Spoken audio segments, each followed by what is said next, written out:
আসসালামু আলাইকুম সবাইকে। স্বাগতম মনোহর কিচেনে। রোজার ইফতারে এমন একটা আইটেম আছে যেটা না থাকলে টেবিলটাই যেন অসম্পূর্ণ লাগে। সেটা হলো ছোলা। আজ আমি দেখাবো খুব সহজ, ঝটপট আর দারুণ মজার রোজার স্পেশাল ছোলা কিভাবে তৈরি করা হয়। চলুন তাহলে শুরু করি।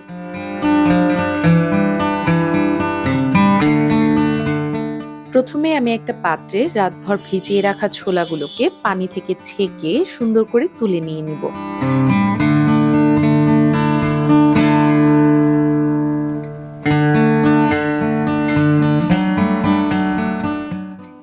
এগুলোকে পানি ছেঁকে নিয়ে তারপরে আমি সিদ্ধতে বসিয়ে দিব।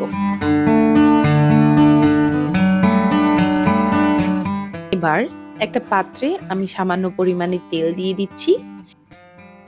তেলটা গরম হয়ে এলে এর মধ্যে আমি দিয়ে দিব পেঁয়াজ কুচি, মরিচ কুচানো। এখানে আপনারা মরিচটা কুচিয়েও নিতে পারেন। আমি মরিচটা ফেলে নিয়েছিলাম মাঝখান থেকে। আমি এখানে লাল মরিচটা ব্যবহার করছি, সবুজ মরিচও দিয়েছি হালকা, তবে লাল মরিচটাই দিচ্ছি, দেখতে অনেক সুন্দর লাগে এই জন্য। এগুলোকে ভালো করে নেড়েচেড়ে একটু ভেজে নিব। হালকা ভাজা হয়ে গেলে এর মধ্যে দিয়ে দিব আদা বাটা, সাথে দিয়ে দিচ্ছি আমি তেজপাতা, সামান্য পরিমাণে এলাচ, সাথে দিয়ে দিচ্ছি একটু দারচিনি, আর এগুলোকে নেড়েচেড়ে সাথে দিয়ে দিব টমেটো কোচানো। আসলে ছোলার মধ্যে টমেটোর ফ্লেভারটা হালকা একটা ট্যাঙ্গি ভাব দেয়, তো সেটা কিন্তু খেতে খুব ভালো লাগে। হালকা নেড়েচেড়ে এগুলোর মধ্যে আমি দিয়ে দিব 2 টেবিল চামচ সমান রসুন।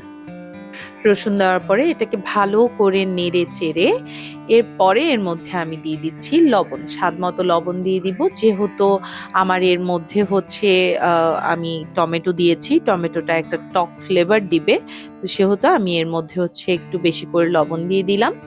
দিয়ে দিচ্ছি জিরা, সাথে একটু ধনিয়া গুঁড়াও আমি দিয়ে দিব।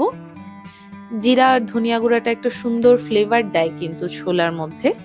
মশলা খুব বেশি ব্যবহার করছি না, হালকা মশলাতেই আমি রান্না করছি। সবগুলো মশলাকে খুব সুন্দর করে টমেটোটার সাথে কষিয়ে নিব।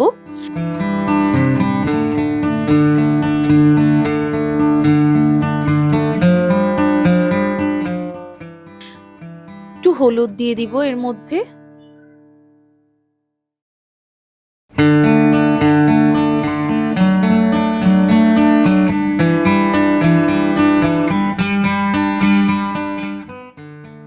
মনে রাখতে হবে মশলাগুলো কিন্তু খুব ভালো করে কষিয়ে নিতে হবে। মশলাটা আরো ভালো করে কষানোর জন্য আমি সামান্য পরিমাণের মধ্যে পানি দিয়ে ভালো করে নেড়ে চেড়ে নিব। পানিটা কিন্তু এখানে প্রয়োজন মতো ব্যবহার করবেন, যতটুকু আপনার মশলা আছে বা আপনার টমেটো আছে ততটুকু অনুযায়ী নিবেন। ভালো করে মশলাটা কষানো হয়ে গেলে সিদ্ধ করে রাখা ছোলাটা আমি এর মধ্যে দিয়ে দিব। এই যে আমি ছোলাগুলো সিদ্ধ করে পানি ঝরিয়ে রেখেছিলাম, ছোলাটা আমি এর মধ্যে দিয়ে দিব। ছোলাগুলো সিদ্ধ করার পরে কিন্তু হালকা একটা কালচেটে ভাব ধরে যায়, ওটা অসুবিধা নেই। ছোলাটা ভালো করে আপনি ধুয়ে চটকে নিলে এটা এতটা কালো থাকে না। আমিও ভালো করে ধুয়ে নিয়েছিলাম। ছোলার ধর্মই এটা, আসলে সিদ্ধ হয়ে গেলে ছোলাটা হালকা একটু কালচে হয়ে যায়। এবার মশলাগুলোর মধ্যে ছোলাটাকে আমি ভালো করে মিশিয়ে নিচ্ছি। ছোলাটা ভালো করে মেশানো হয়ে গেলে এখানে আমি ম্যাশড পটেটো দিয়ে দিচ্ছি। আসলে থ্যাতো করা আলুটা ছোলাটার মধ্যে একটা ভারী গ্রেভির একটা ভাব দেয়, যেটা খেতে অনেক ভালো লাগে। হালকা একটু থিকনেস আনবে ঝোলটার মধ্যে। হ্যাঁ, আমি এটা ঝোল করার জন্য এর মধ্যে কিন্তু হালকা একটু পানিও দিব। দেওয়ার পরে এটাকে ভালো করে মিশিয়ে কিছুক্ষণ নেড়ে চেড়ে তারপরে নামিয়ে নিব। ছোলা কিন্তু আমাদের প্রায় অলরেডি হয়ে গেছে, প্রায় শেষের দিকে। এরকম করে ছোলা করতে কিন্তু খুব বেশি একটা সময় লাগে না, মাত্র 5 থেকে 6 মিনিটের মধ্যেই ছোলাটা হয়ে যায়। আমি ছোলার মধ্যে হালকা একটু পানি দিয়েছি। এবার আমি ভালো করে আলুটার সাথে পুরা ছোলাটাকে ভালো করে মিশিয়ে নিব।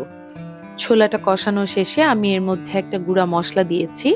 এটা অ্যাকচুয়ালি ফোড়ন বলি আমরা। এই মশলাটা আমি অনেকগুলো গরম মশলা একসাথে করেছিলাম। যেহেতু ছোলাটা হয়ে গেছে, এবার এর মধ্যে আমি ধনেপাতা দিয়ে ভালো করে নেড়েচেড়ে সার্ভ করে নিব।